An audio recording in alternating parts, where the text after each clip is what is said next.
All right, welcome, my friends. I know we have some folks joining us. We've got a bunch that just jumped in. We're going to give people a few seconds to get comfortable. Make sure you have your lunch. If you're on the West Coast, make sure you have some late breakfast. And we will begin in just a few seconds. So glad to have you with us. Yay. Cool, cool.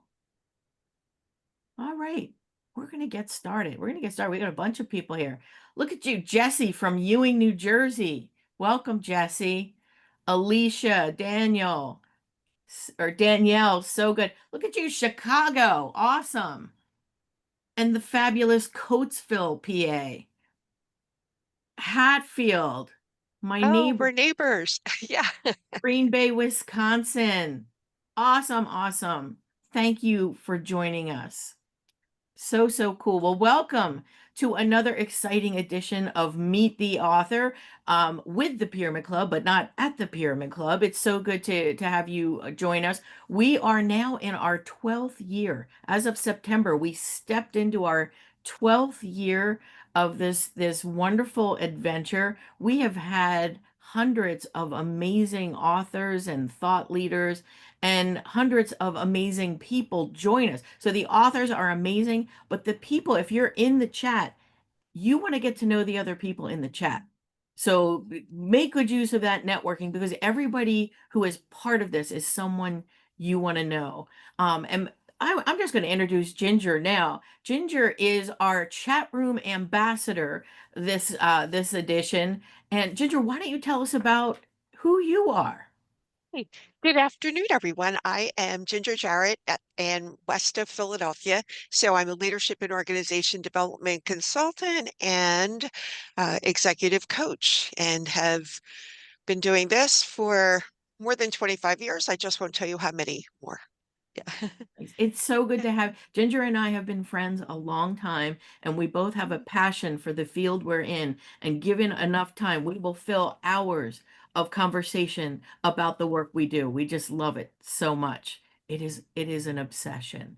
So you've been a big supporter of Meet the Author all along. You Love it. yeah, Absolutely love it too. And especially the panels, and I meet great people too, yes. and people that I've known by way of Meet the Author at the Pyramid Club. Yeah. Which is why we keep doing it. We keep doing it. So Ah, it's interesting. Philadelphia Business Journal has a best business networking list. We are number 4 on Philadelphia's best professional networking list, and you can hear it. Like this, that it's one of the reasons we keep doing this. So what's coming up? Let's look at what's coming up. First of all, I just published in September. And Steve, I'm so proud because we're writing in the same topic. Make waves. This is for helping people manage their career. So if you don't already have a copy, get a copy. And if we see each other, I'm happy to sign it. And if you know people who are in the job search mode, certainly send them my way. We have a little group called Job Jam, THK's Job Jam, which I thought I would only run for a few months, and now we've been running it since December. So if you have people who want to join the Job Jam, I'm happy to help them. So coming up on Meet the Author, let me do a quick screen share here. All right, so we've got Steve is with us today at the end of the month, actually in just a couple weeks. Books, Bites, and Big Fun. We will be at the Pyramid Club. I'm going to do a little comedy because we have a fun night planned. We're also going to have Avish Parashar. Avish is a professional speaker that specializes in improv. He's a hoot. He's a great guy. You'll love him. Tara Dillon Marcus, she and her husband wrote a book about play, and they do a lot of things with like corporate retreats that are fun and interactive. So that night, if you can get to Philadelphia, you want to be there. It will be fun, great networking, and good thought leadership. And I'm honored in December, we have Mo Bunnell. It's interesting. Mo Bunnell wrote a book called Give to Grow. And we have a group called Read and Succeed. We read Mo's book and just loved the content. Well, a friend of mine actually met Mo and said, would you be willing to be a guest on Meet the Author? And he said yes. So now we're going to have Mo December 5th. Great author. You guys will love him. So hopefully you'll join us for that. And I'm going to ask Ginger, keep me honest. What have I not said that I should have said? Is there anything on our list that I've missed? Well, follow these links here. I just put them in the chat, Oh, Teresa. good. Thank you so much. So Ginger is lovingly posting links so that you guys can keep up and connect. I see already there's some smart people putting their LinkedIn profiles out there to connect. This is how it's done, gang. This is how you make your friends. There are awesome people in this chat, so you want to connect with them. All right, I think we're good to go, Ginger. We're recording where we got our announcements done. We are ready. Steve, are you ready? I'm going to give you a formal intro. I'm ready. Thank you. Yep. And here's your formal intro. I always share, how did I meet this person? And let me tell you something. I didn't know Steve. And somebody in my network on LinkedIn posted his book and was telling you, you should read this. This is a good book. And I saw it and I'm like, oh, get out of here. This is a great book. I wonder if this guy would be willing to do Meet the Author. I'll just write and ask. I mean, he could say no. So I connected and I just sent him a note. I said, "Wow, your book looks great. I have this group. Would you be willing to do this?" And he said, "Yes." So thank you for that, Steve. And from the West Coast. So we're not going to bring up any baseball No, during this conversation at no, all. no. We're not going to bring up any. I'm just saying he lives outside LA. So, Steve, thank you for joining us. Your book, The Layoff Journey from Dismissal to Discovery, Navigating the Stages of Grief After Job Loss. Welcome. Yeah. Thank you so much. Thank you. It's great to be here. Thanks for reaching out. And I'm so excited to talk with you today.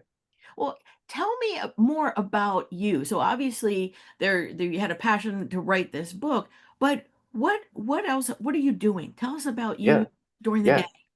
Yeah, so I published the book in February, and I've been on this journey of trying to let as many people know about it as I can. So I've been doing a whole bunch of podcasts, a whole bunch of marketing support, everything you can think of.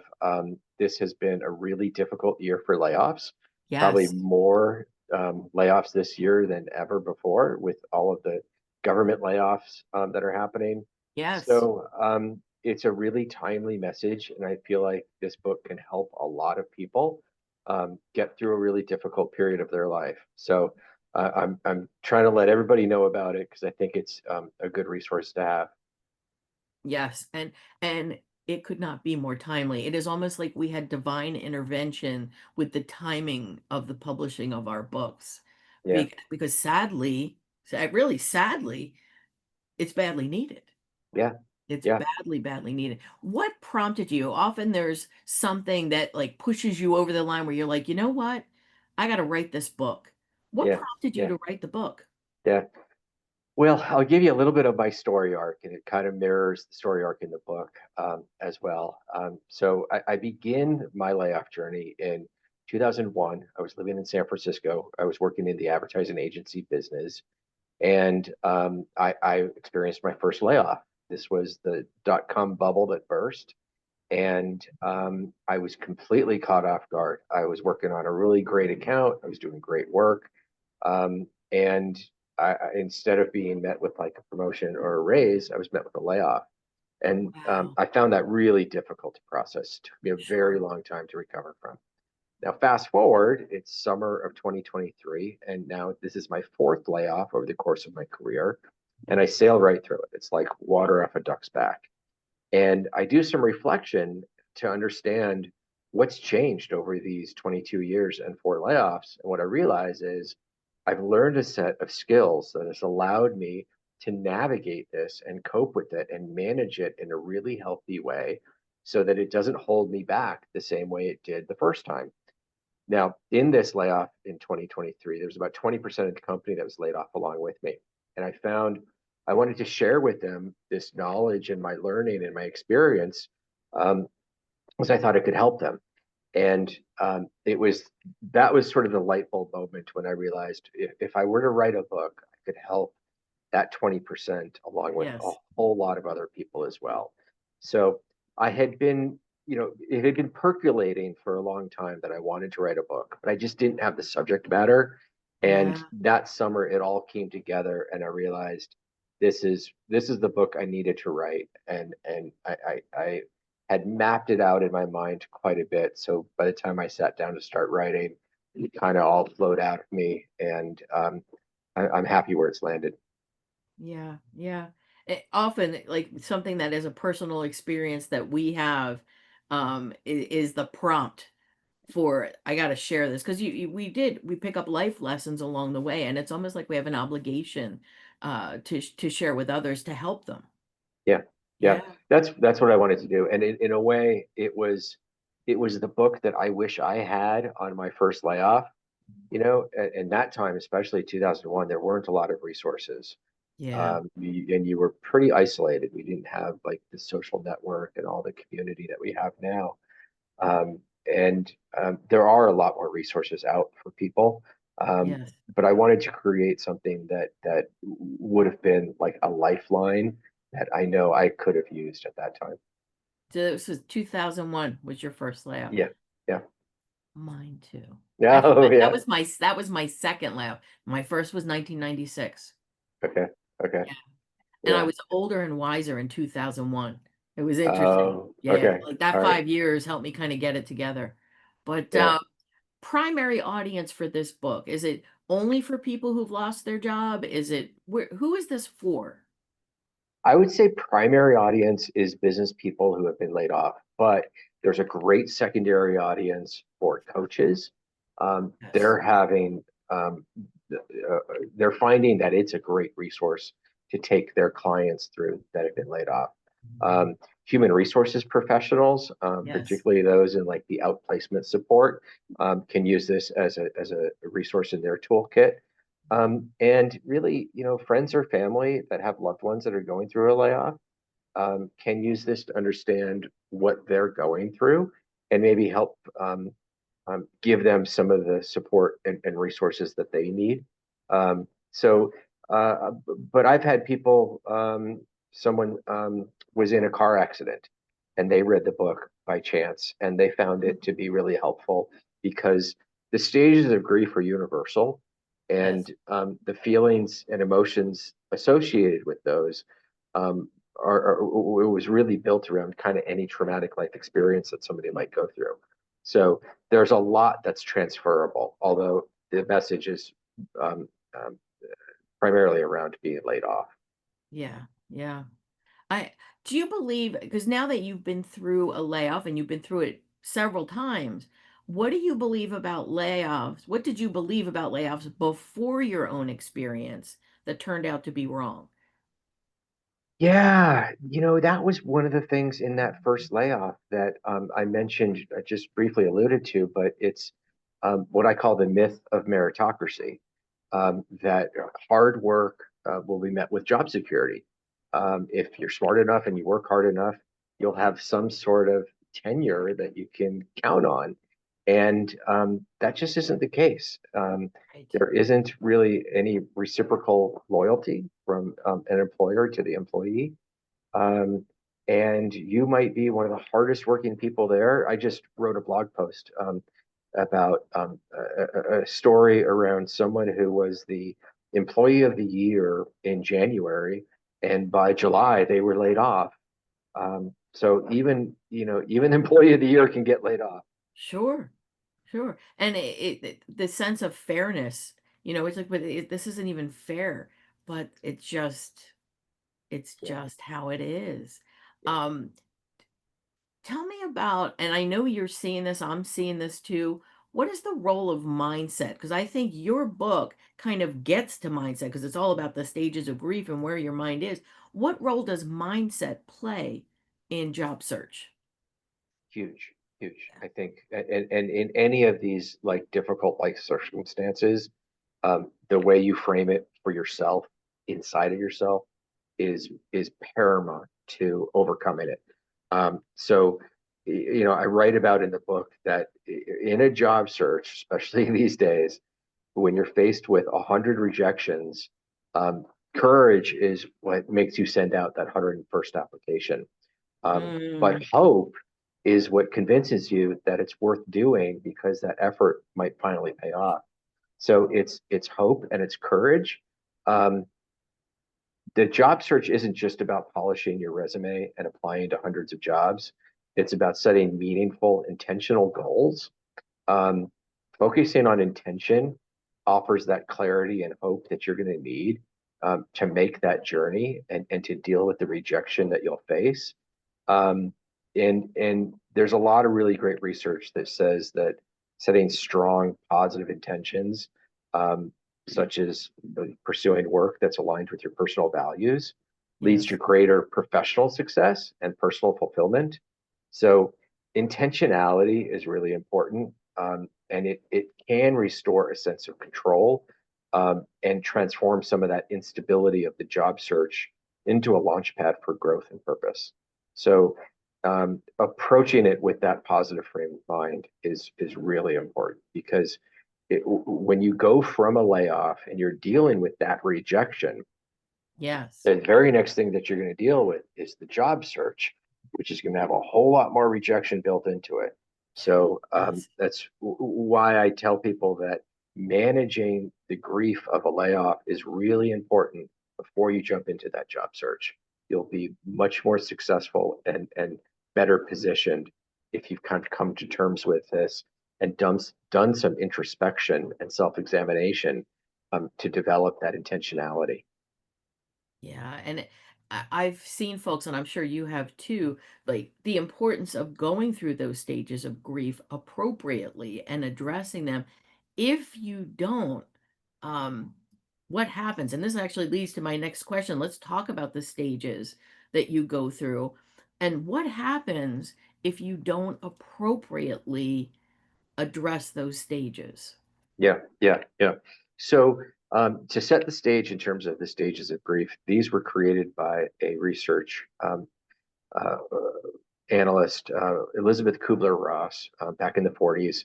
She was studying terminally ill patients and their journey as they were passing on. And she found that they went through these stages. Upon further research, she found that their friends and loved ones and family also went through similar stages. Um, in time, it was discovered that really any traumatic life event, the human condition, we will travel through these in some way. And these are denial, anger, bargaining, depression, acceptance, reconstruction, and renewal. Um, they're not linear. So even though I listed them off in the numerical order, you may feel one, you may feel none at all on any given day. You may feel all of them. Hmm. Some may affect you more deeply and significantly than others. Just kind of depends on your life circumstance. But those are how typically people will process traumatic life events, including the layoff. Um, and um, yeah, it's helpful to know that this is a studied and like kind of well-known and well-regarded framework because what it does is it gives you an understanding of one, of not alone. People have gone Yes. through this in a way, they've studied it and they've built this framework. And it kind of gives you an understanding of what to expect along the way.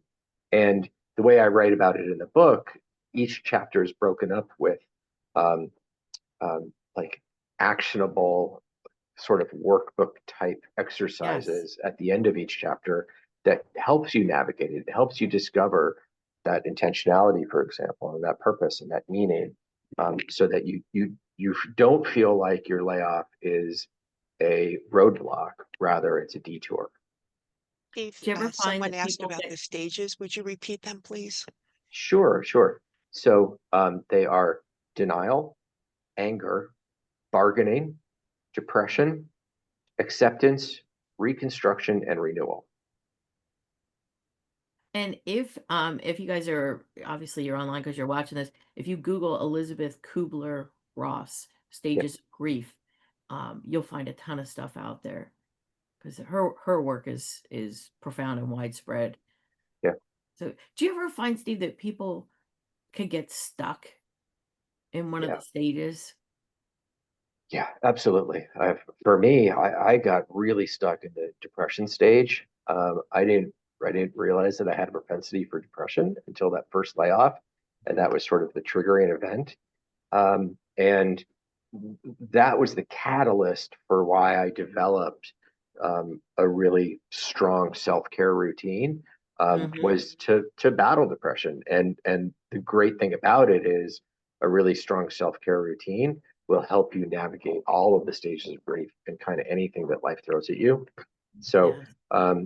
that was one of the things where by the fourth layoff and 22 years later, I had built up a lot of that support system, that allowed me to approach it in a much more healthy way. Yeah, it's I had one job seeker who, um, one was surprised by being Yeah. let go. Like, it was not Yep. something that she saw on her radar. It was also on her birthday, which was Ooh. yeah, they did not know that. I guess if Yeah. they had really looked at their HR records, they probably could have figured that out. So that happened.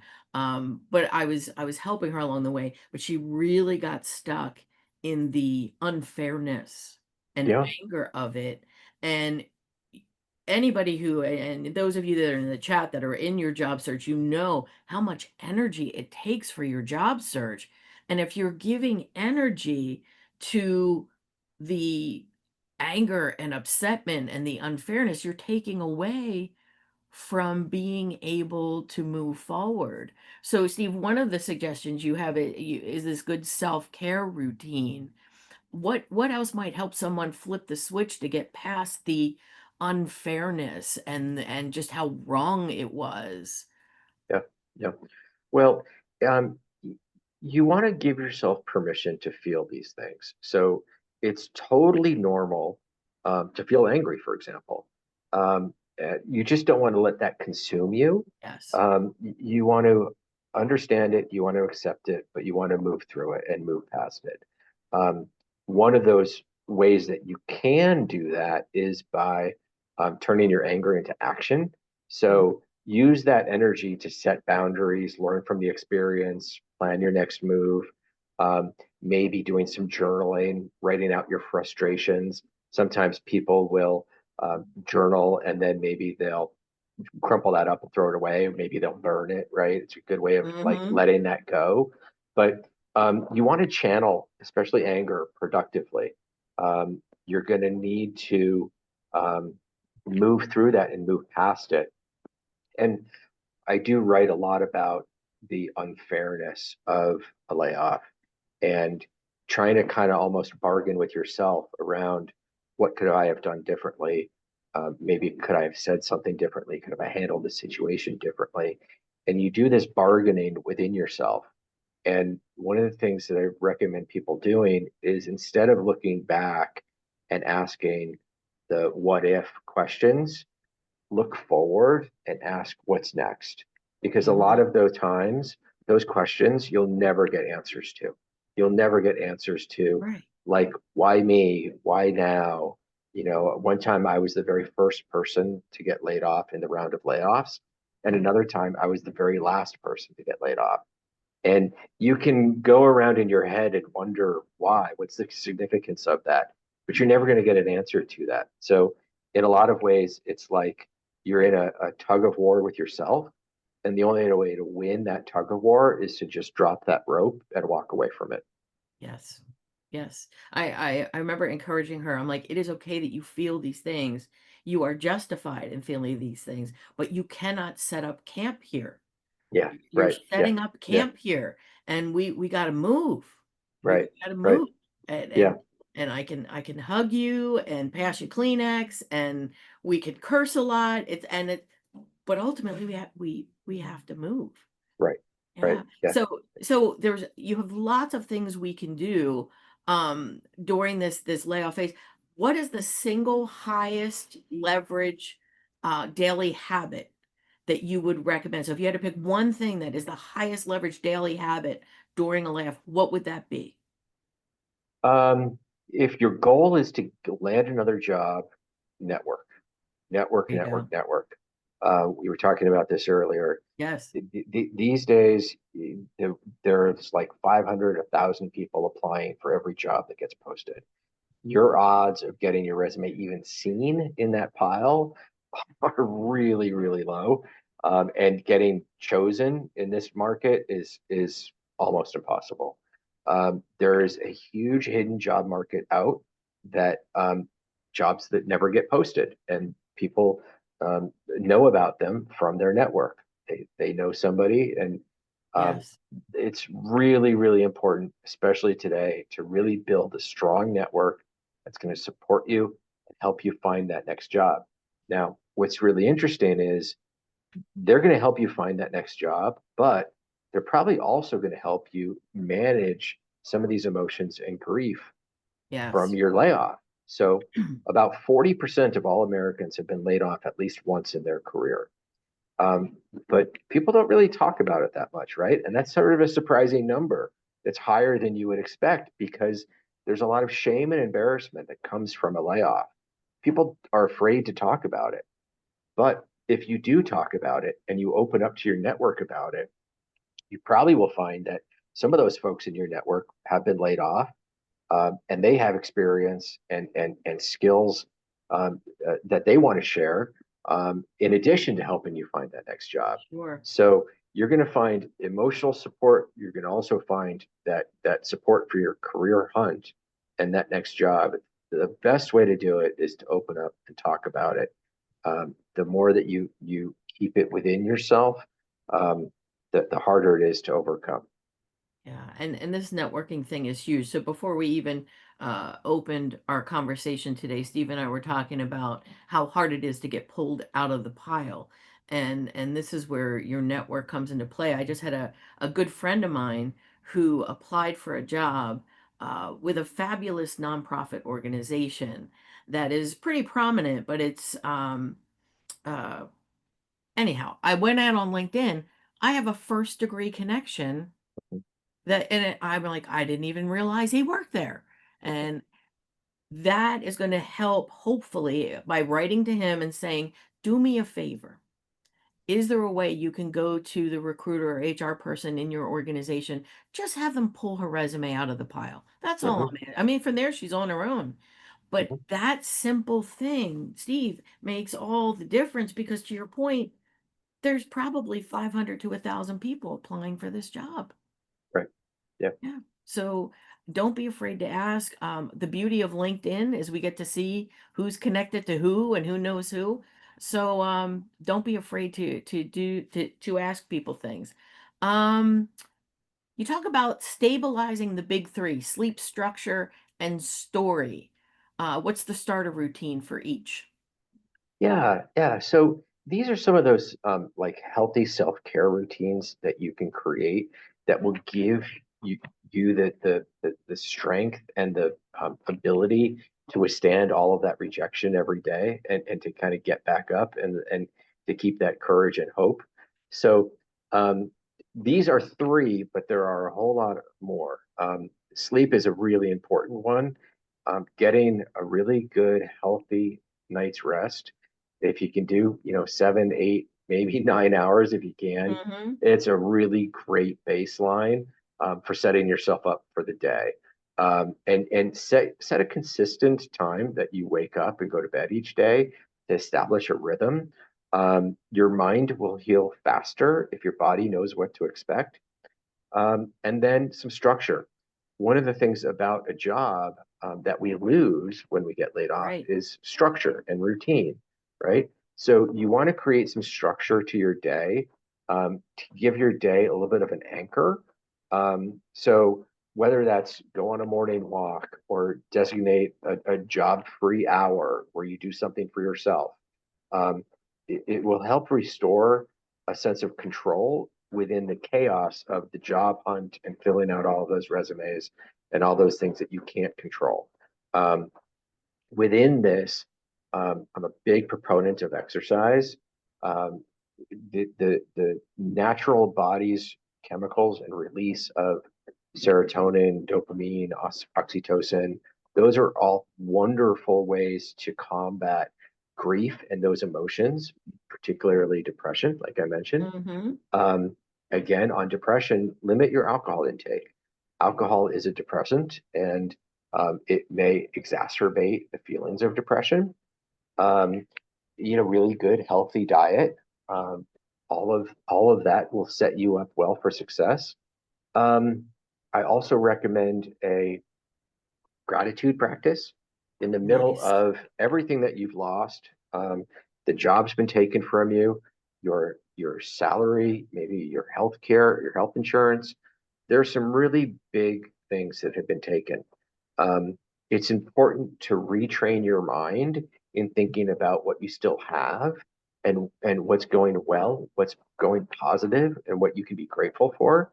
Um, Doing that just a few minutes a day will help Huge. you kind of feed what's going well.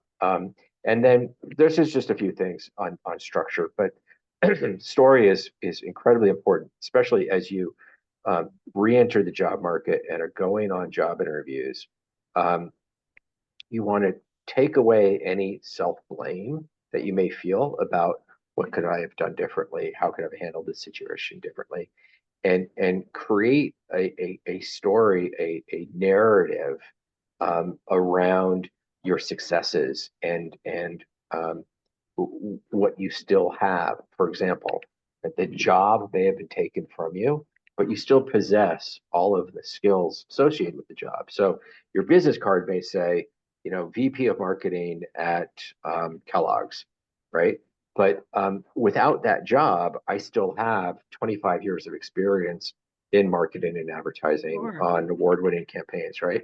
So those are like that would be a narrative reset that I would want to develop so that when I'm interviewing for jobs, I'm focusing on those skills that position me as someone with experience beyond my job title and where I've worked. Um, but I also recommend it in the story to use that journaling exercise as a Mm-hmm. way to kind of outline and reframe the layoff as the start of your next chapter. Yes. It's not the end of the last chapter, and it's not the whole book. It's one chapter in your whole story. I love that idea of a narrative reset. I think that's Yeah, a huge important tool.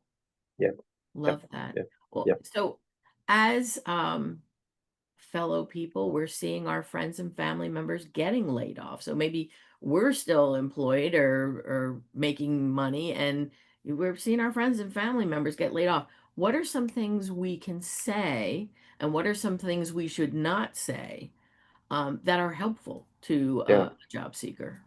yeah. The biggest thing to keep in mind is that a layoff is a no-fault termination. The employee didn't do anything wrong. A layoff is the way a company kind of resets their balance sheet in difficult times. So it's a way of recouping revenue and putting that revenue to the bottom line in a way that's much faster than increasing sales. So if there's a pandemic, if there's a recession, if there's whatever that's impacting the company's bottom line and they need to free up money, layoffs are usually the first resort, Sure. unfortunately. Now, a layoff is not a firing in that regard. A firing, the employee did something wrong and they were terminated. So understanding that your friend, your family member is not like damaged goods per se. They were kind of in the wrong place at the wrong time.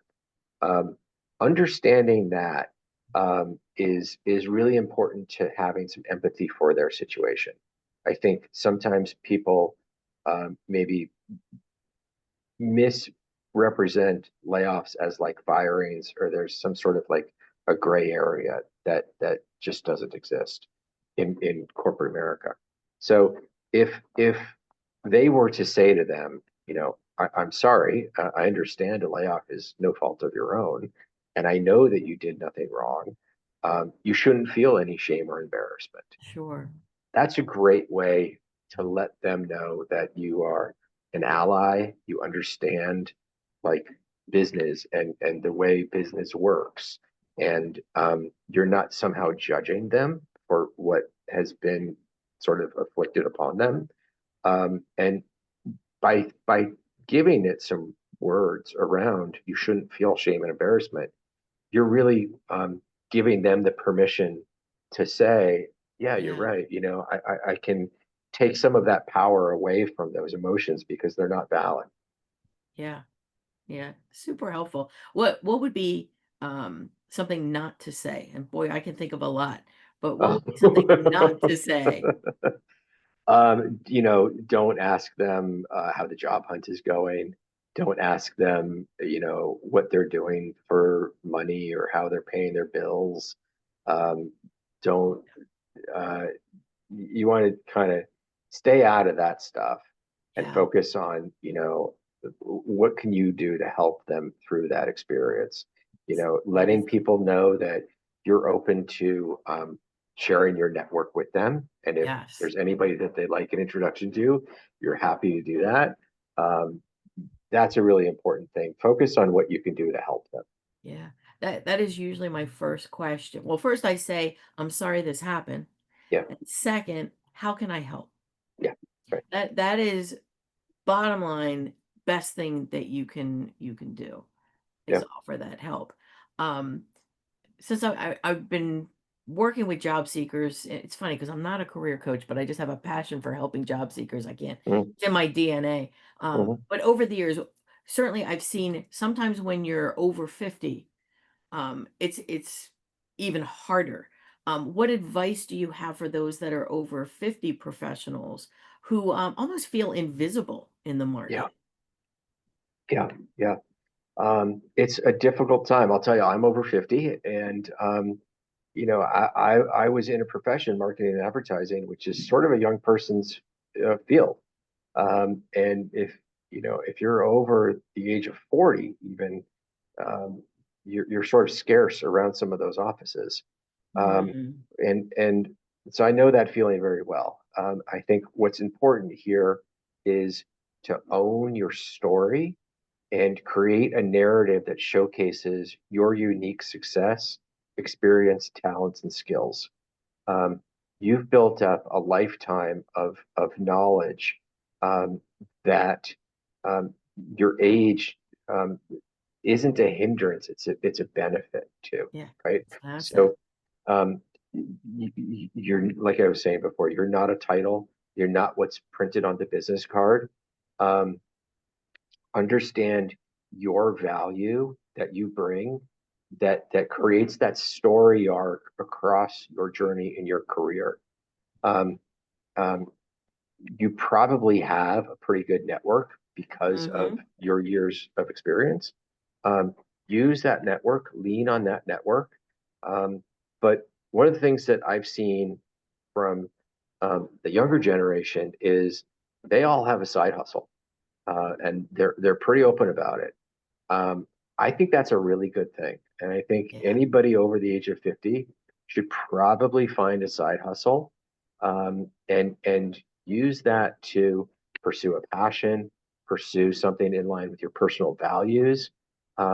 Use that as a an outlet for maybe how you can help others, how you can find some personal fulfillment. Um, because these days it's going to be difficult to find that in the workplace. Um, Yeah. and you want to make sure that you don't have your purpose or your fulfillment tied up with any job or an employer, because if you lose that job, then there goes that fulfillment and purpose, right? Yes. So find something outside of that, and network and get a side hustle. I love that advice, Steve. And it's funny because I have several side hustles, and I Mhm. think it's because of the layoffs. Like I'm always ready to pivot then, so that if this goes away, it's okay. I got this. I had a friend who, corporate guy, very smart business person, but he also cut hair. Yeah. And he said, "My father told me always have something you can do with your hands because you'll always have work." And I thought that is good advice. But the side hustle thing, Right. We weren't taught that. We weren't told that when Right, we, right. first got into the working world. But I love that advice. Yeah. Wow. Well, I'm gonna pivot a little bit. I do a lot of work with corporate, working with leaders, working with HR. I still consider myself part of HR. I probably always will. What advice do you have? Like, if you could hand every manager a one-page humane layoff guide, Hmm. what would be in the humane layoff guide? Yeah. I love this question. And I have an answer that I really like. What I would tell them is if your son or your daughter was working at this company, how would you like them to be laid off? Right. And then treat everybody in that company like they're your son or your daughter and lay them off in that way where if your son or daughter were to come home and tell you, I got laid off today, how would you want them to describe that experience to you? Right. So all of the things that you hear about somebody's email got shut off without their notice, their parking pass got revoked without them knowing it, their pass to enter the building was shut off, they were let go on a business trip while they were traveling, their company card Right. got turned off. All of these things that are completely inhumane, you would never do that if your son or your daughter were working there, right? You would treat them very well. You'd have a personal conversation. You'd give them a severance package that was fair. You'd be as upfront as you could about the situation and why it's happening. So Sure. essentially, these are, sort of common decencies that in a way have kind of just gone out the window. But if you were to think about that as your son or your daughter, that's a good way to create a humane practice. Absolutely. Good advice. And as I'm sitting here listening, I'm thinking if I could create a little clip to share after our interview, this would be a clip to share with all of my wonderful HR friends and senior leaders. Because I mean, sometimes it's just part of the business process. And I Yeah, get it. I'm a business person and we need to let people go from time to time for just financial reasons. We have to sustain the business. Um, and there's no um, pain-free way to do it. But I yeah, think there's a way to do it where it is really considering the human factor and treating people um, like a family member, a son or daughter. yeah. That is great advice. Wow, and this wasn't really in our list of questions that we talked about, but I think what advice do you have for HR in terms of the process of the applications and the Mm. interviews? Because I think there's if you had to do a guide for HR and recruiting, that would make the process of hiring and declining things. What advice do you have for them? Yeah, I feel like there's been an over reliance on AI, starting with the ATS system. And I think there's becoming a growing like over reliance on AI to write job descriptions, to filter the job resumes, um, to write interview questions, all of these Sure. things. I think getting back to as much as a kind of one-on-one um, reviewing resumes, spending some time with them. The average resume gets looked at for maybe like 10 seconds if you're lucky. You're not going to really find a great candidate if all you're doing is spending 10 seconds looking at their resume. And I think the other thing is what's happening. There used to be a time when HR would look at a resume and they would look for transferable skills. So they would look at their job description and say, what does this candidate bring that would be well suited for this job, right? And now what they're looking for is, has this person done this exact job in the past? Do they have the exact same job title? Do they have the exact same skills and achievements associated with what's written in the job description? So what they're getting is a whole lot of sameness. You're not seeing the same type of like innovation and creative thinking because Hmm. people are only bringing that same skill set rather than the transferable skills related to experience of, whatever the problem that they might need to solve there. So I think that's the danger in this ATS matching rank system Mm-hmm. is you're getting people for a one-to-one match rather than skills that require a human to read a resume and interpret how can their experience be a benefit to the company in this position. Right. Good advice. And I don't know if anybody is going to willing to think outside that box, Steve, Right, right. but I think pain drives change, and I've always said that. And Yeah, if you're not getting good candidates and you're not hiring good people because you're relying on this automated process that is very cookie cutter, that will drive change. yep, Because if you're not getting the outcome you want, you hopefully are going to realize you need to take a different path. So, good yep. advice on that. Well, you and I, and I'm sure other people who are joining us today, have seen where that worst day, Mm, right, where you mhm. know, it was a surprise and you didn't deserve it and it was horrible, has led in a better direction. Share a story where with us where you've seen that worst day has led to something better. Yeah, yeah. Well, that first layoff that I had in 2001 was a pretty brutal day, and mentioned 2001 in the Bay Area, layoffs were happening everywhere. And it was not long after that my wife also got let go from her company. So now we were both out of work. And it was a very difficult job market. We decided to move to LA. We thought the job market was better in LA. But not long after 9/11 happened. So any job prospects that we had went right out the window. And we were in for a long haul. Um, and I write about how uh, during that time between jobs, I remember sitting at home. I was watching the Super Bowl, and it was a very kind of bleak day. I was home alone watching the Super Bowl, not feeling very great about things. The very next year, I got a job. I went to Vegas, and I was on the ad campaign for What Happens in Vegas Stays in Vegas. And I helped launch that ad campaign, which was one of the best things that happened in my career. I'm incredibly proud of it. And I found myself attending the very next year's Super Bowl in person. And that journey across that great divide was very long and very difficult. But when I did get across the other side, um, I had a very big sense of relief and a little bit of um, sense of accomplishment that I was able to navigate that journey. Yeah.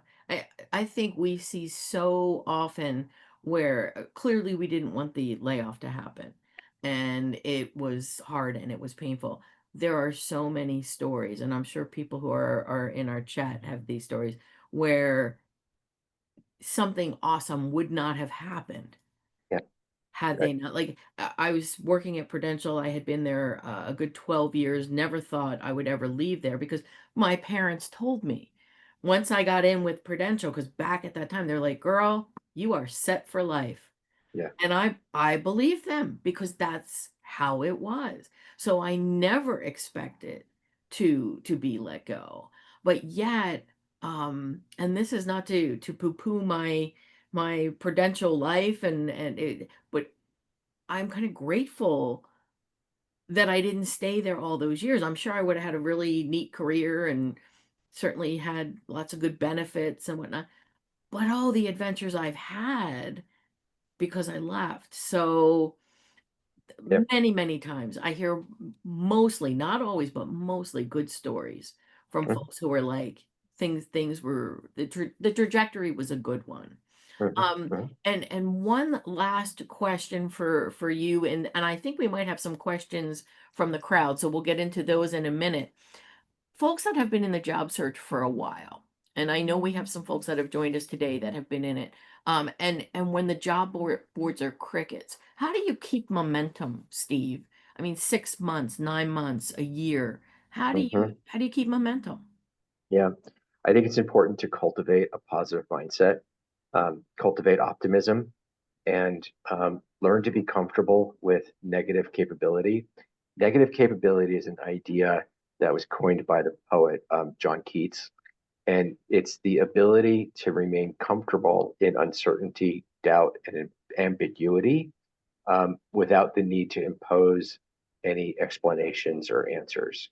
And that's very much the heart of the job search conundrum. Is it's something almost like you can't control that outcome, and you can't, once you send that resume, you can't control anything that happens to it next. Right. Yet your entire life is reliant on that resume getting seen, getting an interview, getting hired because of the salary and the healthcare and all the things that go along with that.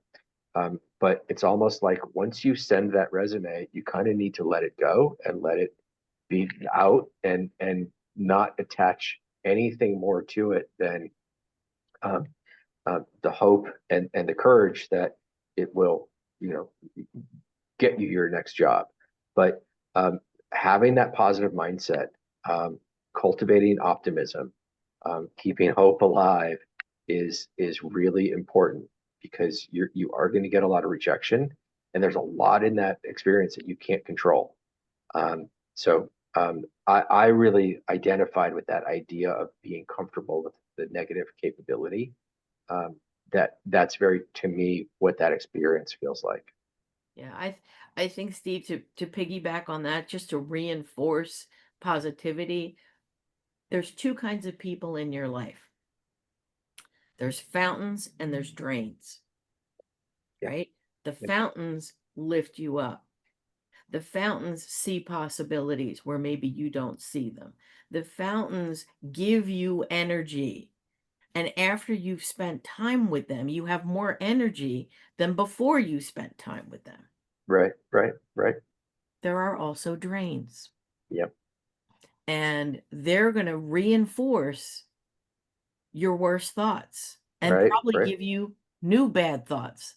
Yep, After you spend time with the drain, you have less energy yeah, than when you first. So this whole thing about positive mindset, it's not just about you controlling your thoughts. That's a piece of it. It's about, what are you doing to feed your brain? Who are right. you connecting with? What are you watching on TV? For the love of God, don't watch the news. I'm not telling you bury your head in the sand. We got to, but don't put on CNN 24/7. Yeah, Like exactly. you can't do that. Yep, So yeah, and you're for 100%, I 100%. think about who your fountains are, my friends. I Absolutely, want you to make a absolutely. list. Who are the Yep, fountains? And if anybody needs some fountains, tag me. I will hook you up. I will yep. hook you up with some fountains. I love that. I So love that. the fountains No, of the you're absolutely right. And find those people that make you laugh. Find people yes, that will make like find the humor in the situation. Having a yes, sense of humor in this time is a huge. giant lifeline. Huge. That's my side hustle, Steve. I don't know if Yeah, you knew this, but I am a professional comedian. So I I love that. actually get paid. That's my side hustle. That's Yes. great. It buys You me got to do a lunch. routine about your whole routine should be about layoffs. You know, And you know what? There's a lot to poke fun at in that. There totally. really is, like the whole thing. So it's, if you lived closer, I got a show tonight. Not to drop names, but I'm at St. Helena's Parish in Bluebell tonight. Famous comedy club, St. Helena's Parish. I got a show tonight, and tomorrow I'm in Jersey. But your point about humor, like watch something funny, watch Mhm. comedy, watch a funny show, hang out with a funny friend, and be able to poke fun at lovingly at the situation and at life. Um, Yep.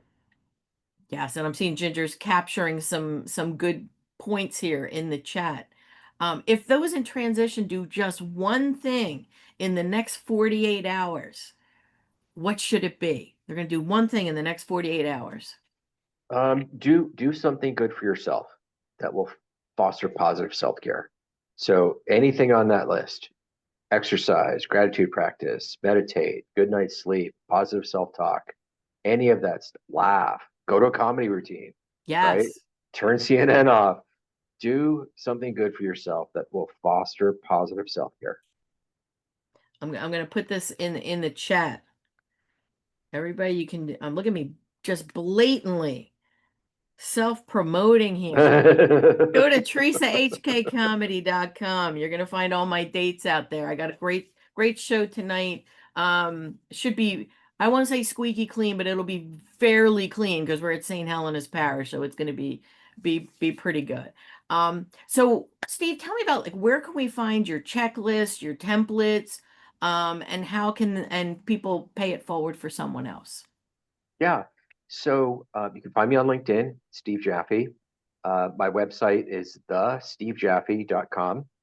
I have a blog on Substack. You can find me there also at Steve Jaffe. I'm on Instagram, Steve Jaffe, The Layoff Journey. If you visit my website, you can download a free chapter so you can kind of take it for a test drive. If you like what you read, you can go to Amazon. You can buy the copy at Amazon. But I would just call out or call back to what I was saying earlier about the network. I'm happy to be in anybody's network. I'm happy to be a resource. So if we connect on LinkedIn, if you want to send me an email, if you want to reach out, I'm happy to do anything that I can to help somebody during their time of the job loss recovery process. That is really generous. What's next for you, Steve? How can we support you? Do you have anything coming up Um, that we t could? t Tell a friend. If you know somebody that is laid off, tell them that there's a book out there that will help them navigate the stages of grief so that they're ready to re-enter the job market in a really healthy mindset. Tell a friend, buy a copy, share it on social media. I appreciate all the help and support I can get. Awesome. Awesome. Steve, we did have a question. What if one does not have a side hustle? What are your thoughts there? It's a great question. It's a great question. Um, I think um, networking, but also examining how you can reskill, upskill, or find transferable skills. So a layoff can open the opportunity for a pivot. And my own personal story, I was like a marketing generalist. There were a lot of marketing generalist roles that were being eliminated. And I saw a window where there were a lot of product marketing manager jobs that were being created by this new technology and software industry that was developing. So I rewrote my resume and did a little bit of kind of reskilling and upskilling to reposition myself as someone who had product marketing manager skills. I was able to do that and make that jump because there was a lot of contraction that was happening in marketing. So if your industry or just in general, you may need to pivot, and you may need to kind of repackage your skills and experience in a way that can keep you relevant in today's job market. That's one way of kind of bridging that gap between maybe um, the, the impetus for the layoff, which could be contraction, and how you can repackage your skills to remain relevant. Thank Hope you. that And answers the question. Yeah, yeah, good and Lynn advice. Williams has offered a resource for upskilling Oh yeah, from the Great Careers Group and side hustle. perfect.